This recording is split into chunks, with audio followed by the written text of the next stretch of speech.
ডুমডুমাৰ ফিলবাৰী শংকৰদেৱ শিশু নিকেতনৰ সপ্তম শ্ৰেণীৰ ছাত্ৰ উৎপল তাইৰ মৃত্যুক লৈ প্ৰতিবাদ। অভিযুক্ত শিক্ষক সঞ্জীৱ শৰ্মাক ইতিমধ্যে গ্ৰেপ্তাৰ কৰা হৈছে। বৃহস্পতিবাৰে সপ্তম শ্ৰেণীৰ ছাত্ৰজনক বেয়াকৈ প্ৰহাৰ কৰিছিল শিক্ষক সঞ্জীৱ শৰ্মাই। আৰু ইয়াৰ পাছতেই শুকুৰবাৰে অসম চিকিৎসা মহাবিদ্যালয়ত ছাত্ৰজনক ভৰ্তি কৰোৱা হৈছিল যদিও নিশাৰ ভাগত মৃত্যু হয় ছাত্ৰজনৰ। এই ঘটনা গাপ দিয়াৰ চেষ্টা বিদ্যালয় কৰ্তৃপক্ষৰ।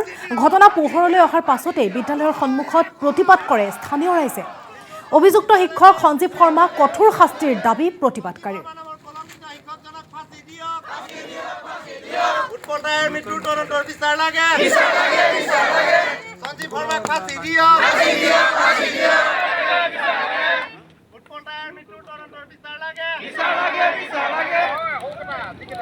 আমি পুনৰবাৰ আপোনালোকক জনাইছোঁ এই খবৰ ডুমডুমাত এই ঘটনা সংঘটিত হৈছে।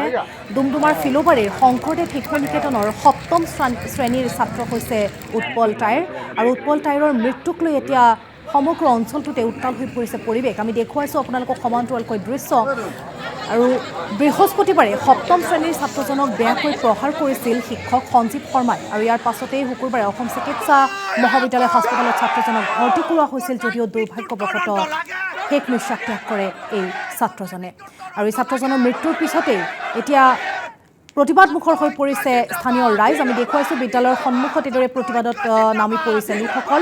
বাওঁফালৰ স্ক্ৰীণত আমি উৎপল তাইৰৰ এখন স্থিৰ ছবি আপোনালোকক দেখুৱাইছোঁ। আৰু ইতিমধ্যে গ্ৰেপ্তাৰ কৰা হৈছে শিক্ষক সঞ্জীৱ শৰ্মা।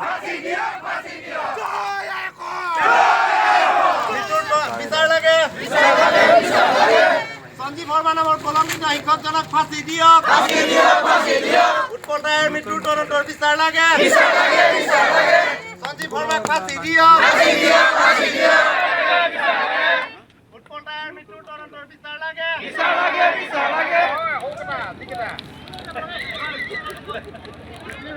আমাক যোনজনে মাৰিছে সেইজনক আমাক ফাঁচি লাগেতো লাগে, নাই আমাক ল'ৰা জিন্দা লাগে।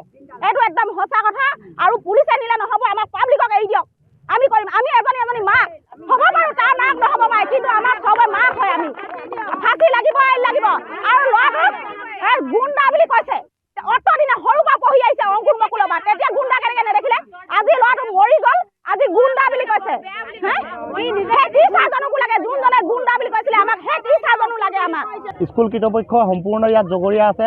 আজি চৰকাৰী খোলা দিন, স্কুল আজি বন্ধ আছে, আপোনালোকে নিজেই দেখিছে। তাক আমি তীব্ৰ ভাষাৰে গৰিহণা দিছোঁ। আজি অন্ততঃ ছাত্ৰজনৰ প্ৰতি সমবেদনা জ্ঞাপন কৰি তাৰ বন্ধুবৰ্গসকলৰ সৈতে মিলি মৌন প্ৰাৰ্থনা এটা কৰিব লাগিছিলে বুলি আমি অনুভৱ কৰোঁ। যোৱাকালি সঞ্জীৱ শৰ্মা নামৰ কলংকিত শিক্ষকজনক কাৰায়ত্ব কৰিছে। কাৰায়ত্ব কৰিলে নহ'ব, দোষীক কঠোৰ শাস্তি দিব লাগিব। লগতে তেখেতৰ আমি ফাঁচি দাবী জনাইছোঁ। লগতে স্কুলৰ প্ৰিন্সিপালকো তদন্তৰ আওতাত আনিব লাগিব। লগতে স্কুল ষ্টাফকো আমি শুনিব পাইছোঁ স্কুল বন্ধ কৰি ছাত্ৰজনক মাৰপিট কৰিছে বুলি আমি শুনিছোঁ। গোটেই স্কুল পিঠিত দাগ, ছাত্ৰজনৰ বুকু মাথাত দাগ।